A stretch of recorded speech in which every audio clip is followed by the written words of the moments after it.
Lush and I'm outside the Hub Culture Pavilion here in Davos. It's getting colder as the sun is setting. Claire Boonstra has stepped into my outdoor studio. She's the founder of Operation Education. Tell me what's wrong with education. Well, if we're serious about the fourth industrial revolution, making the world a better place, then we need a different way of approaching. The main problem that there is that people by nature are infinitely different from each other in terms of talents and motivations and capacities. And on this side of society, there's also an infinitely large spectrum and different roles one can play in society.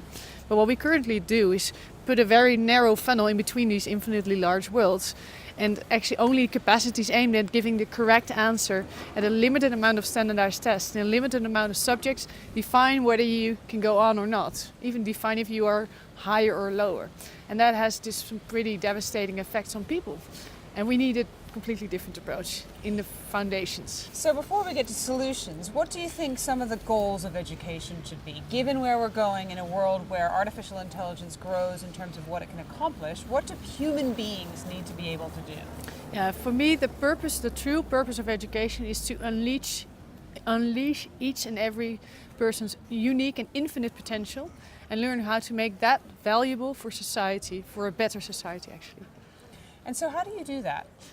Well, all the schools and all the organizations that I see that are doing something in this nature are learning organizations in their DNA. They have, first of all, a very clear sense of purpose, and very clear responsibilities, and every person is playing a role in their own unique way. But most of all, they have very clear feedback processes, continuously in touch with who are we doing this for? Are we doing this? What are we doing right for the learners? What are we doing right for society? And by continuously checking with all the stakeholders. Where do you see it being done right? Give me an example of a place that's really inspired you. Yeah, so there are quite some schools, and I know, of course, more schools in my home country, the Netherlands, but they are all schools which have actually gotten rid of so many of our habits. They have gotten rid of the idea that school is about classrooms and separate subjects and year groups and grades and etc. And but what they do is just provide a fully personalized learning journey for every learner, and continuously say, okay, what do we want to achieve? How are we doing that? And they truly develop the full potential. But it's not only about doing what you like doing, but really like how can I be valuable to the outside world. Where do you see us going? Where are we going to be, I don't know, 20, 50 years in the future? Well, the great thing is that these ideas are not necessarily new. But what is exciting is that today's technology enables us finally to do the things we've been dreaming and talking about for so long. We could only work with standardized stuff and just very specific results, but now technology enables us to make visible what is being learned, even if it's in a very fine detail and very broad amount of subjects.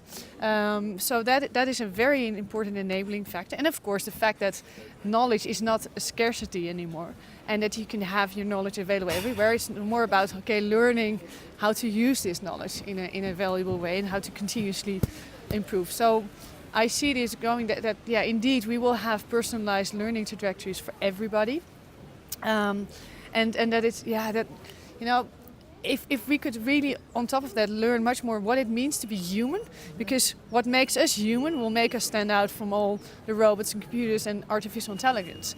So it will be much more about, indeed, who are we as a person, how do we deal with others, how do we relate to others, and how do we make all this valuable, instead of just repeating what is already there. Claire, thank you very much for talking about the Hub Culture Pavilion here in Davos, and I'm Edie Lush.